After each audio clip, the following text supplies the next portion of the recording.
മാന്യ പ്രേക്ഷകർക്ക് സ്ട്രൈറ്റ് ഫോർവേഡിലേക്ക് സ്വാഗതം.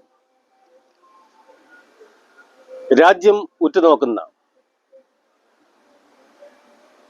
വളരെ ദൂരവ്യാപകമായ ഫലങ്ങൾ ഭാവിയിൽ സൃഷ്ടിക്കപ്പെടാൻ സാധ്യതയുള്ള വനിതാ സംവരണ ബിൽ ഭരണഘടന നിലവിൽ വന്ന കാലം മുതൽ സ്ത്രീ സംവരണം വേണമോ വേണ്ടയോ എന്ന ചർച്ച ഉണ്ടായിരുന്നതാണ്. എന്നാൽ ഭരണഘടനാ ശില്പികൾ അന്ന് വനിതാ സംവരണ ബില്ല് വേണ്ട എന്നാണ് അഭിപ്രായപ്പെട്ടത്. വനിതാ സംവരണ ബില്ല് ഇന്ന് പാർലമെന്റിൽ അവതരിപ്പിക്കപ്പെടുകയാണ്. വനിതാ സംവരണ ബില്ല് വേണമോ വേണ്ടയോ എന്നുള്ളത്, അതിനെക്കുറിച്ചൊരു പഠനം, ഒരു വിശകലനം നമ്മോടൊപ്പം സ്ട്രൈറ്റ് ഫോർവേഡിലേക്ക് വന്നു ചേർന്നിരിക്കുന്നത് രാഷ്ട്രീയ നിരീക്ഷകനായ സുമാനസൻ, അതുപോലെ തന്നെ പൊതുപ്രവർത്തകനായ ശശികുമാർ. നമസ്കാരം. ശശികുമാർ സാർ, നമ്മളിന്ന് വളരെ പ്രധാനപ്പെട്ട വനിതാ ഭേദഗതി ബില്ലിനെ കുറിച്ചാണ് സംസാരിക്കുന്നത്. ഈ വനിതാ ഭേദഗതി ബില്ല് ഇപ്പൊ വളരെ തിരക്കിട്ട് പാർലമെന്റിൽ അവതരിപ്പിക്കപ്പെടുകയാണ്. എന്താണ് ആ ബില്ലിനെ കുറിച്ച് അങ്ങയുടെ ഒരു വിലയിരുത്തൽ? വനിതാ പ്രാതിനിധ്യ ബില്ല് ഇന്ത്യൻ പാർലമെന്റിൽ അവതരിപ്പിക്കുന്നതോടൊപ്പം തന്നെ സർക്കാർ അവതരിപ്പിച്ച് കഴിഞ്ഞു. മറ്റ് 2 ബില്ലുകൾ കൂടി ഇതിനോട് ചേർത്ത് സർക്കാർ അവതരിപ്പിച്ചിട്ടുണ്ട്. ജനപ്രാതിനിധ്യ നിയമ ബില്ല് ഉൾപ്പെടെ. ഈ ബില്ല് തിടുക്കത്തിൽ ഇത്തരം അവതരിപ്പിക്കുന്നതിൽ രാഷ്ട്രീയമായ എന്തോ ലക്ഷ്യം കേന്ദ്ര ഗവൺമെന്റിനുള്ളതായി സാധാരണ ജനങ്ങൾക്ക് സംശയം ഉണ്ട്. അവർ സംശയിക്കുന്നതിൽ കാര്യമില്ല. ഇന്ത്യൻ പാർലമെന്റ് അംഗങ്ങളുടെ എണ്ണം വർദ്ധിപ്പിക്കുക. എത്രയാണ്? 850. ഈ നിലവിലുള്ള 543 എം പിമാരുടെ നിന്ന് 33% ഞറുക്കിട്ടെടുക്കുന്നതല്ലേ നല്ലത്. അധികം വരുന്ന എം പിമാരുടെ സാമ്പത്തിക ചെലവ് എല്ലാം നമ്മുടെ ഇന്ത്യയുടെ ജനങ്ങളുടെ കൊടുക്കുന്ന നികുതിയിൽ നിന്നാണ് എടുത്ത് ചെലവാക്കുന്നത്. അതൊരു പക്ഷേ സർ, സുമാനസൻ, ഒരുപക്ഷെ ഈ വനിതാ ഭേദഗതി ബില്ല് പാർലമെന്റിൽ പരാജയപ്പെടുകയോ അത് പാസ്സാവുകയോ ചെയ്താൽ രണ്ടായാലും NDA ഗവൺമെന്റിന് അത് നേട്ടമായി വരുമെന്ന ഒരു അഭിപ്രായത്തോട് എത്രമാത്രം സാർ യോജിക്കുന്നു? പരാജയപ്പെട്ടു കഴിഞ്ഞാൽ എന്ത് സംഭവിക്കുന്നത്? അവര് വിജയിക്കാൻ വേണ്ടിയാണ് ചെയ്യുന്നത്. പക്ഷേ രാജ്യസഭയിലെ ഞറുക്ക് കണക്ക് ഇരിക്കും പരാജയവും വിജയവും തീരുമാനിക്കാം. പരാജയപ്പെട്ടു കഴിഞ്ഞാൽ സാധാരണഗതിയിൽ കാര്യങ്ങൾ മുന്നോട്ട് പോകും. പക്ഷേ വനിതാ സംവരണ ബില്ല് നടപ്പിലാക്കി കഴിഞ്ഞാൽ ഇന്ത്യൻ രാഷ്ട്രീയം വടക്കേ ഇന്ത്യയിലേക്ക് പറിച്ചു മാറ്റപ്പെടും. വടക്കേ ഇന്ത്യൻ സംസ്ഥാനങ്ങളിൽ, രാജസ്ഥാനും UP പോലുള്ള സംസ്ഥാനങ്ങളിൽ നിന്ന് കൂടുതൽ MP മാരെ കിട്ടുകയും കേരളം, തമിഴ്നാട് പോലെയുള്ള തെക്കേ ഇന്ത്യൻ സംസ്ഥാനങ്ങൾ, യഥാർത്ഥത്തിൽ തെക്കേ ഇന്ത്യൻ സംസ്ഥാനങ്ങളുടെ പ്രസക്തി തന്നെ നഷ്ടപ്പെടുന്ന രീതിയിലായിരിക്കും ഈ ബില്ല് കൊണ്ടുണ്ടാകുന്ന ദുരന്ത ഫലം. അങ്ങനെ വടക്കേ ഇന്ത്യൻ സംസ്ഥാനങ്ങളിൽ ജനസംഖ്യ ആനുപാതികമായ വർധന, MP മാരുടെ വർധന ഉണ്ടാകുമ്പോൾ ശരിക്കും പറഞ്ഞാൽ BJPക്ക് ഈ ആയുഷ്കാലം BJPക്ക് ഇവിടെ ഭരിക്കാൻ പറ്റുന്ന രീതിയിലുള്ള ഒരു രാഷ്ട്രീയ സംവിധാനം അവർ ഉപയോഗപ്പെടുത്തിക്കൊണ്ടിരിക്കുകയാണ്. അതാണ് സംഭവിച്ചുകൊണ്ടിരിക്കുന്നത്.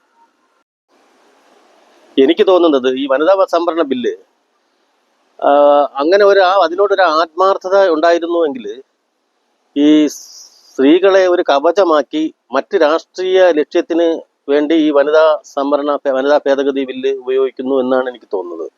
അതൊരു പക്ഷേ വനിതാ ഭേദഗതി ബില്ല് പ്രതിപക്ഷ കക്ഷികൾ എതിർക്കുകയാണെങ്കിൽ അവരെതിർക്കുന്നത് വനിതാ ഭേദഗതി ബില്ലിനോടൊപ്പം അവതരിപ്പിക്കപ്പെടുന്ന മണ്ഡല പുനർനിർണയ ബില്ല് കൂടിയാണ്. അപ്പോൾ ആ മണ്ഡല പുനർനിർണയ ബില്ല് വളരെ പ്രത്യക്ഷവും പരോക്ഷവുമായ ഒരുപാട് ദോഷവശങ്ങൾ ഉള്ള ഒരു ബില്ലാണ്. അപ്പം സത്യത്തിൽ ഈ സാധാരണക്കാരായ വനിതകൾ ഈ വനിതാ ഭേദഗതി ബില്ലിനെയാണ് എതിർക്കുന്നത് എന്ന് പറഞ്ഞ് ഈ എതിർക്കുന്ന കക്ഷികളോട് ഒരു എതിർപ്പും ഈ ബില്ല് കൊണ്ടുവന്ന NDA ഗവൺമെന്റിനോട് ഒരു അനുകൂല നിലപാടും എടുക്കാനുള്ള സാധ്യത വളരെ വലുതാണ്. അതുകൊണ്ട് ഈ ബില്ല് പരാജയപ്പെട്ടാലും ഇത് വിജയിച്ചാലും NDA ഗവൺമെന്റിന് അത് ഗുണകരമായി വരുമെന്നാണ് എനിക്ക് തോന്നുന്നത്. ഒരിക്കലുമില്ല. കാരണം KC വേണുഗോപാലും NK പ്രേമചന്ദ്രൻ MP ഉൾപ്പെടെയുള്ളവർ ഇന്ന് പൊതുജനമധ്യേ പരസ്യമായി പറഞ്ഞു കഴിഞ്ഞു, ഞങ്ങൾ വനിതാ സംവരണത്തിനെ എതിർക്കുന്നതല്ല, മണ്ഡല പുനർനിർമ്മാണം അതിനെയാണ് ഞങ്ങൾ എതിർക്കുന്നത്. കാരണം ജനസംഖ്യാ അടിസ്ഥാനത്തിൽ മണ്ഡലം നിർമ്മിക്കുമ്പോൾ നേരത്തെ രാഷ്ട്രീയ നിരീക്ഷകൻ സുമനസൻ പറഞ്ഞതുപോലെ ഏറ്റവും കൂടുതൽ ജനസംഖ്യയുള്ള ഉത്തർപ്രദേശ് മേഖലകളിൽ, ഹിന്ദി മേഖലകളിൽ നിന്ന് കൂടുതൽ MP-മാരെ സൃഷ്ടിക്കുവാനും അവിടെ BJPയുടെ വളർച്ചയ്ക്കനുസരിച്ച് വീണ്ടും സർക്കാർ ഭരണത്തിലേക്ക് കൊണ്ടുവരുവാൻ കഴിയുന്ന ഒരു തന്ത്രത്തിന്റെ ഭാഗമാണ് കേന്ദ്രം ഇപ്പോൾ ഈ വനിതാ ഭേദഗതി ബില്ല് കൊണ്ടുവന്നിരിക്കുന്നത് എന്നുള്ള വ്യക്തമായ സത്യം. വനിതാ സംവരണ ബില്ല് വനിതകള് അത് വടക്കേന്ത്യയിലേക്കുള്ള വനിതകളുടെ അവർ പറഞ്ഞ് തെറ്റിദ്ധരിപ്പിക്കും. പക്ഷേ ദക്ഷിണേന്ത്യയില് തമിഴ്നാട്ടിൽ വലിയ പ്രക്ഷോഭമാണ് ഉണ്ടായിക്കൊണ്ടിരിക്കുന്നത്. അത് ശരിക്കും കേരള ജനത കണ്ടുപിടിക്കേണ്ട രീതിയിലുള്ള ഒരു പ്രക്ഷോഭമാണ് തമിഴ്നാട്ടിൽ ഉണ്ടായിക്കൊണ്ടിരിക്കുന്നത്. ഇത് BJPക്ക് കാര്യങ്ങൾ എളുപ്പമാക്കാൻ വേണ്ടിയാണ് ഇങ്ങനെ ഒരു ബില്ല് കൊണ്ടുവരുന്നത്. ഇപ്പോൾ ഫലത്തിൽ നമ്മൾ നോക്കുമ്പോഴത്തേക്ക് 75% പേര് കേരളത്തിൽ വോട്ട് ചെയ്ത്, പുരുഷന്മാര് 70% സ്ത്രീകൾ വോട്ട് ചെയ്തു. അപ്പോൾ വനിതകൾക്ക് പ്രാതിനിധ്യം കിട്ടണമെന്ന് ഫലത്തിൽ നമുക്ക് തോന്നുമെങ്കിലും ഇതിന്റെ പിന്നിൽ ഒരു രാഷ്ട്രീയ അജണ്ട ഒളിച്ചിരിപ്പുണ്ട്. അതാണ് നമ്മൾ മനസ്സിലാക്കേണ്ടത്. എന്തൊക്കെയായാലും വനിതാ ഭേദഗതി ബില്ല് ഇന്ന് പാർലമെന്റിൽ അവതരിപ്പിക്കപ്പെടുമ്പോൾ ഒരുപാട് ചോദ്യങ്ങൾക്ക് ഉത്തരം കണ്ടെത്തേണ്ടി വരുന്നു. ഒന്ന്, വനിതകളെ ഒരു മറയാക്കി മറ്റ് രാഷ്ട്രീയ ലക്ഷ്യങ്ങൾക്ക് വേണ്ടി അവരെ അപമാനിക്കപ്പെടുന്ന തരത്തിലാണ് ഈ ബില്ല് പാസ്സാക്കുന്ന ഒരു ആക്ഷേപം. ഒരുപക്ഷെ ഭരണഘടനാപരമായി തുല്യ സമത്വത്തിലോട്ട് മനുഷ്യനടുക്കുമ്പോൾ അത് വളരെ അകലെയാക്കുന്നതിന് വേണ്ടിയാണ് ഈ ഉപസംവരണങ്ങൾ വീണ്ടും വീണ്ടും ആവർത്തിക്കപ്പെടുന്നത്. വനിതാ സംവരണ ബില്ല് നടപ്പിലാക്കുവാൻ ഇച്ഛാശക്തി കാണിക്കുന്ന ഒരു ഗവൺമെന്റ് എന്തുകൊണ്ട് നിലവിലുള്ള 543 MP-മാരെ മാത്രം ഉൾക്കൊള്ളിച്ചുകൊണ്ട് അതിൽ നിന്ന് ഈ 33% വനിതാ സംവരണം നടപ്പിലാക്കാൻ മടിക്കുന്നത്? അതല്ലെങ്കിൽ വനിതാ ബില്ലിന്റെ മറവിൽ എന്തുകൊണ്ട് മണ്ഡല പുനർനിർണയം നടത്തി 850 MP-മാരെ സൃഷ്ടിക്കുന്നത്?